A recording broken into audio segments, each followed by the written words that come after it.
السلام علیکم ورحمۃ اللہ وبرکاتہ۔ بسم اللہ الرحمن الرحیم، والصلاة والسلام علی سیدنا و مولانا محمد وعلی آلہ وصحبہ اجمعین، اما بعد۔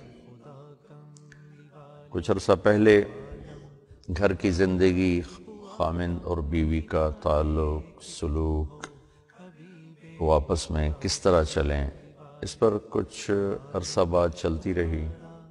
ایک گھر کو باقی رکھنے کے لیے اللہ تعالیٰ نے سینکڑوں آیات اتاری ہیں، ہزاروں احادیث موجود ہیں، اور میں نے پہلے بتایا تھا کہ اللہ نے تمام رشتوں کی قدر بٹھائی ہے،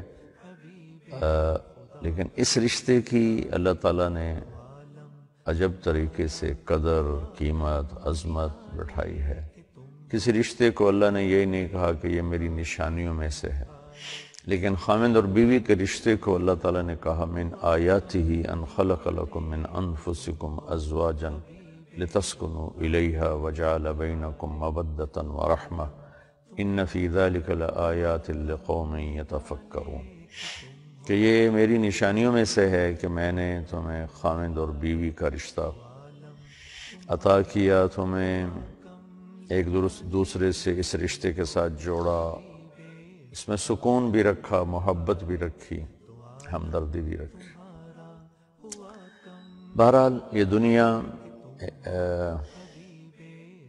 تغیر، تبدل، انقلاب، گردش ایام، حالات کا، واقعات کا ٹکراؤ، رائے کا ٹکراؤ، مزاج کا ٹکراؤ، یہ اس دنیا کا لازمی حصہ ہے۔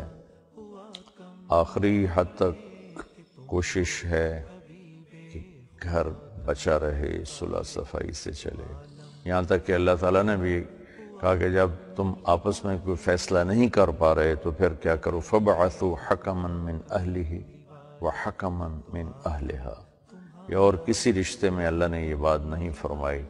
ماں باپ اولاد میں ناراضگی ہو جاتی ہے، بھائی بھائی میں ناراضگی ہو جاتی ہے، جتنے رشتے ہیں ان میں یہ بات اللہ نے نہیں فرمائی جو خامند اور بیوی کے ناچاقی ہو جائے، ناراضگی ہو جائے تو اللہ تعالیٰ فرماتے ہیں کہ جلدی نہ کرو، فَبْعَثُوا حَكَمًا مِّنْ أَهْلِهِ وَحَكَمًا مِّنْ أَهْلِهَا۔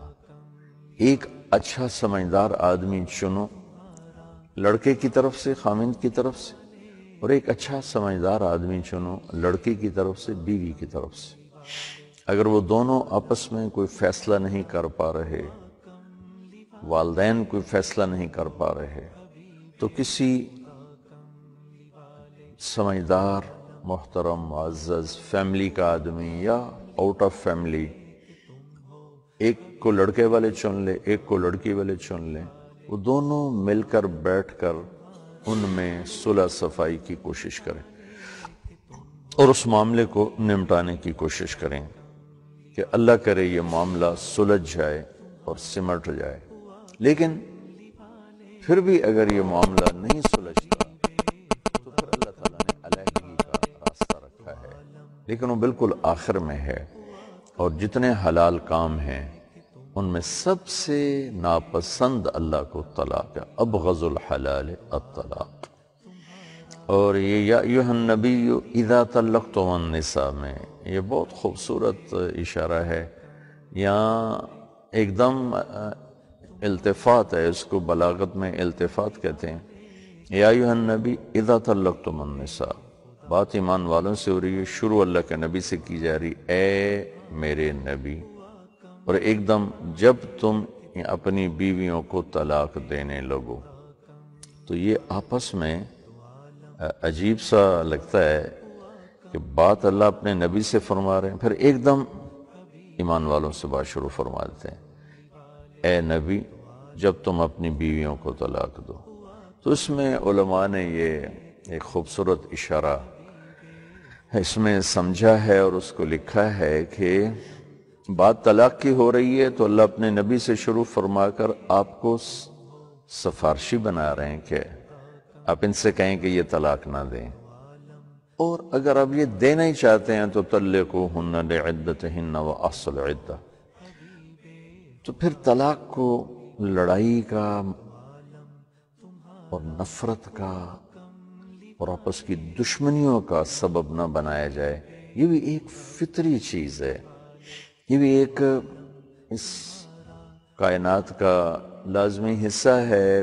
اختلاف مزاج کا، عادات کا، طبیعت کا، ترجیحات کا اگر نہیں نبھ رہی تو پھر خوبصورت طریقے سے علیحدگی کرنے کا حکم ہے. اسے لڑائی جھگڑا، دشمنیاں، قتل تک پہنچ جانا، یہ ہمارے دیس میں انتہائی ظلم، جہالت اور نادانی ہے.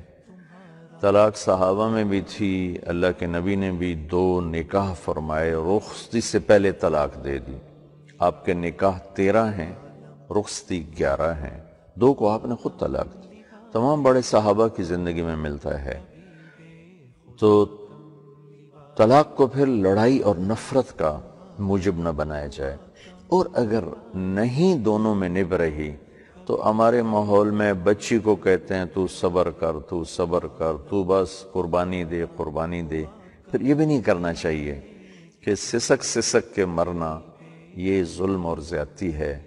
واضح سسرال کا ظلم بے حد ہوتا ہے، سسرال کا نہیں ہوتا. خاوند سخت مزاج مل جاتا ہے اور اپنے مزاج میں تبدیلی لانے پر تیار نہیں، یا ویسے ہی ارادہ ہی کوئی نہیں ہے، تو پھر یوں اپنی بچیوں کو تڑپانا کہ بد تو صبر کر، پھر تمہارا تیری شادی کہاں ہوگی، کون رشتہ لینے آئے گا. پھر یہ بھی نہیں کرنا چاہیے، پھر جدائی ہو جانی چاہیے. ایسے ہی بعض اوقات لڑکی کے چند ایک واقعات ابھی میرے سامنے آئے ہیں. انتہائی اخلاق والے بچے، ان کے گھر ٹوٹ گئے. لڑکی کی بدتمیزی، بد مزاجی، حد درجے کی بد اخلاقی اور حد درجے کی زبان کی تیزی نے گھر توڑ دیا. اور میں جانتا ہوں ان بچوں کو، انتہائی اخلاق والے بچے، لیکن بے بس ہو گئے اور آخر علیحدگی ہونی پڑی. تو 100% اس میں بچی کی بد مزاجی اور بد اخلاقی. تو اس وقت لڑکے سے کہنا گزارا کر، گزارا کر، گزارا کر، بدنامی ہوگی، یہ بھی ٹھیک نہیں. پھر آسن طریقے سے علیحدہ ہونے کا حکم ہے، اور اس علیحدگی میں اس کو لڑائی نہ بنایا جائے اور اس کو دشمنی نہ بنایا جائے، اور مسنون طریقے سے طلاق دی جائے. ایک طلاق دی جائے. ہمارے پورے ملک میں رواج ہے، لکھ کر دیں گے 3 طلاق، بولیں گے کٹھی 3 طلاق. 3 طلاق کے بعد پھر واپسی کا راستہ کوئی نہیں ہوتا. پھر وہ پریشان بھی ہوتے ہیں، سر پکڑ کے بیٹھتے ہیں، پھر آ کر پوچھتے ہیں. تو میرے نبی کا خوبصورت طریقہ، ایک طلاق دو. اگر آپ کا گزارا نہیں ہو رہا، ایک طلاق دے دیں. ایک طلاق کے بعد آپ کو عدت کے اندر تو بغیر نکاح کے ہی دوبارہ گھر بسانے کی اجازت ہے، اور اگر عدت گزر جاتی ہے تو آپ کو دوبارہ نکاح کر کے اپنا گھر بسانے کی اجازت ہے. لیکن 3 طلاق کے بعد تو آپ اپنے راستے بند کر لیتے ہیں، دروازے بند کر لیتے ہیں اور مسائل کھڑے کر لیتے ہیں. تو پھر میں آپ کو جو بھی میری بات سن رہے ہیں، اللہ نہ کرے کسی کے گھر میں یہ صورتحال پیش آئے، اللہ نہ کرے کسی کے گھر میں یہ صورتحال پیش آئے. اللہ ہمارے بچوں کی، بچیوں کی حفاظت فرمائے، ان کو اپنے گھروں میں خوش رکھے، آباد رکھے. تو پھر یہ ہے، ایک طلاق دی جائے، لکھواؤ ایک، بولو ایک، اور علیحدہ ہو گئے. بس آپ کو مقصد ایک طلاق سے بھی حاصل ہو گیا، 3 سے بھی حاصل ہو گیا. 3 سے آپ اپنے لیے دروازے بند کر لیتے ہیں، 1 سے آپ اپنے لیے دروازہ کھلا رکھتے ہیں، اور بعد میں ندامت ہوتی ہے، شرمندگی ہوتی ہے، احساس ہوتا ہے چلو بھی اب دوبارہ اکٹھے ہو جائیں. تو بڑی آسانی کے ساتھ عدت کے اندر بغیر نکاح کے، عدت کے بعد نکاح کے ذریعے سے دوبارہ ہو جاتا ہے. پھر تو 3 طلاق کے بعد تو اللہ تعالیٰ کہہ رہا ہے کہ حتی تنکح زوجا غیرہ، جب تک اس کی دوبارہ شادی نہ ہو، وہاں سے طلاق نہ ہو، دوبارہ وہ یہاں شادی کر نہیں سکتے. تو میری یہ گزارش ہے کہ اللہ تعالیٰ ہمیں اپنے گھروں میں آباد رکھے. انسان کے میٹر گھومنے کا کچھ پتہ نہیں چلتا کب گھوم جائے. اللہ کے واسطے کسی کو حقیر نہ سمجھو، کسی پہ طنز نہ کرو. کبھی نکل جائے تو فوراً اللہ سے معافی مانگو، توبہ کرو. بس اپنے ہی عیب دیکھو. تجھے کیوں فکر ہے اے گل دلے صد چاک بلبل کی، تو اپنے پیرہن کے چاک تو پہلے رفو کر لے. تو اپنے عیب دیکھو، اوروں کے عیب نہ دیکھو. اس سے اللہ بہت ناراض ہوتے ہیں. تو جب ایسا کوئی مسئلہ پیش آ جائے تو ایک طلاق دی جائے، پھر انتظار کیا جائے. مدت کے گزرنے پر بھی اسی طرح حالات ہیں، بس ٹھیک، وہ اپنے گھر میں، آپ اپنے گھر میں. اللہ ان دونوں کا دوبارہ نئے سرے سے کوئی اچھا مقدر بنا دے. اس چیز کو اللہ کے واسطے ختم فرمائیں کہ کٹھی 3 طلاق دینا، کٹھی 3 طلاق دینا. اس سے اپنی حفاظت فرمائیں تاکہ آپ کو آئندہ دوبارہ سوچنے کا بھی آپ کے پاس موقع ہو اور واپسی کا بھی آپ کے پاس راستہ اور دروازہ ہو. سارے دروازے اس طرح بند کر کے اپنے گھروں کو تباہ نہیں کرنا چاہیے. اور دوسری بات یہ ہے کہ ہمارے معاشرے میں طلاق شدہ بچی بڑی مظلوم ہوتی ہے. اکثر جو طلاق ہوتی ہے اس میں لڑکے والوں کی طرف سے ہی زیادہ ہوتی ہے کمی کوتاہی. لڑکی والوں کی طرف سے بھی ہوتی ہے، ابھی میں نے آپ کو بتایا ہے. دونوں طرف کے کیسز ہیں. تو جوان بچیوں کو طلاق ہو جاتی ہے، ان کو کوئی رشتہ پوچھنے نہیں آتا. ہمارے نبی پاک صلی اللہ تعالی علیہ وسلم نے صرف حضرت ام عائشہ قواری سے شادی کی، باقی سب یا بیوہ یا مطلق، ان سے آپ نے شادی کی ہے. تو میری گزارش یہ ہے کہ جن بچیوں کو طلاق ہو جائے ان کو ترجیح دینی چاہیے اور ان کو ان کی زندگی کو کا سہارا بننا چاہیے. ان کو اس طرح ان کے حال پہ نہیں چھوڑنا چاہیے. میں چاڈ گیا، ایک غریب سا ملک ہے، بڑی ایک خوبصورت بات وہاں دیکھی.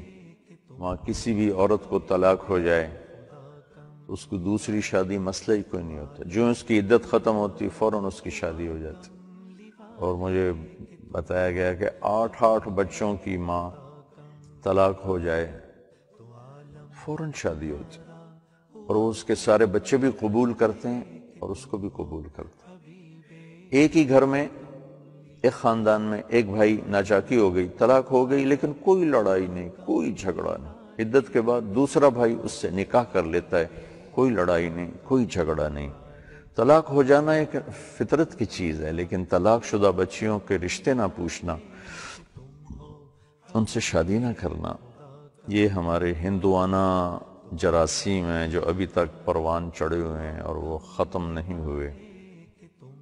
ہماری بہت سی بچیاں اس طرح بیچاری بہت بے بسی اور بے کسی کی زندگی گزار رہی ہیں. اس لیے میری گزارش یہ ہے کہ طلاق ایک فطرت کی چیز ہے، اس کا راستہ صحیح اختیار کیا جائے. 3 نہ دی جائیں، 1 دی جائے، بس بات ختم ہو گئی. جو آپ جدائی کا مقصد حاصل کرنا چاہتے ہیں جب وہ 1 سے ہو رہا ہے تو اوپر تو 3 دینے کا کیا فائدہ ہے یا کیا مقصد ہے؟ اپنے لیے سارے راستے بند کرنا. اور اگر اس طرح کسی بچی کو طلاق ہو جاتی ہے تو میں جہاں تک میری آواز جا رہی ہے، جو سن رہے ہیں، اپیل کرتا ہوں ایسی بچیوں کے رشتے تلاش کیا کریں، ان کی شادی میں مدد کریں، ان کے بچوں سمیت انہیں قبول کریں. کئی واقعات سننے کو ملے ہیں، دیکھے ہیں آنکھوں سامنے کہ شادی تو کریں گے لیکن بچہ قبول نہیں کریں گے، بچی قبول نہیں کریں گے، دوسرے سنبھالیں، ہم صرف بچی لیں گے. اس قسم کی بڑی ظالمانہ قسم کی چیزیں ہوتی ہیں. تو کوشش کریں کہ طلاق شدہ بچیوں کے رشتے ہوں. چونکہ عام طور پر میں کوئی کسی کی طرف سے وکیل نہیں ہوں، عام طور پر جو سنا ہے، جو دیکھا ہے، زیادتی لڑکے والوں کی طرف سے یا لڑکے کی طرف سے یا لڑکے کے ماں باپ کی طرف سے عام طور پہ زیادتی ہوتی ہے. تو وہ لڑکیاں بیچاری دیواروں کے ساتھ زندگی گزارنے پر مجبور ہو جاتی ہیں. کوشش کی جائے ان طلاق شدہ بچیوں کو. میرے نبی نے فرمایا تمہیں سب سے بڑا صدقہ بتاؤں, سب سے زیادہ اجر والا صدقہ بتاؤں؟ پھر فرمایا کہ جس کی بیٹی کو طلاق ہو گئی اور وہ گھر واپس آ گئی, اس پر خرچ کرنا سب سے بڑا صدقہ ہے, سب سے بڑا صدقہ ہے. چونکہ وہ بچی ماں باپ پر بھی بوجھ بنتی ہے, بھائیوں پر بھی, معاشرے پر بھی, تو سب اس سے تنگ پڑتے ہیں. تو جو اس کو سنبھالتا ہے, اس کے سر پہ ہاتھ رکھتا ہے, اس کے لیے چھاؤں بنتا ہے. اگر وہ بچے والی ہے تو ان کے بچوں کے لیے وہ چھاؤں بنتا ہے. تو اس صدقے کو اللہ کے نبی نے سب سے اعلیٰ درجے کا صدقہ قرار دیا, اور سب سے اعلیٰ درجے کا اجر اس پہ ارشاد فرمایا, چونکہ وہ معاشرے میں ایک مشکل سوال بن جاتا ہے. تو یہ ماشاءاللہ افریقہ کے ملکوں میں یا عرب ملکوں میں, سارے عرب ملک نہیں, بعض عرب ملکوں میں یہ معاشرت ہے کہ وہاں طلاق ہونے پر کوئی لڑائی نہیں, کوئی جھگڑا نہیں, اور طلاق کے بعد شادی ہو جاتی ہے, بڑے آرام کے ساتھ شادی ہو جاتی ہے.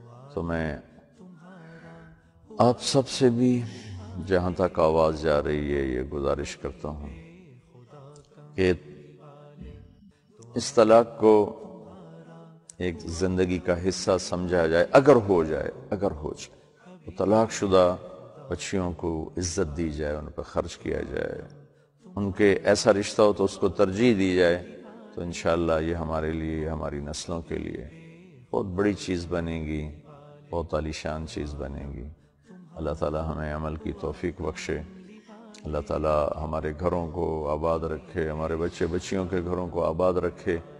اللہ کسی کو ایسی آزمائش میں نہ ڈالے. السلام علیکم ورحمۃ اللہ.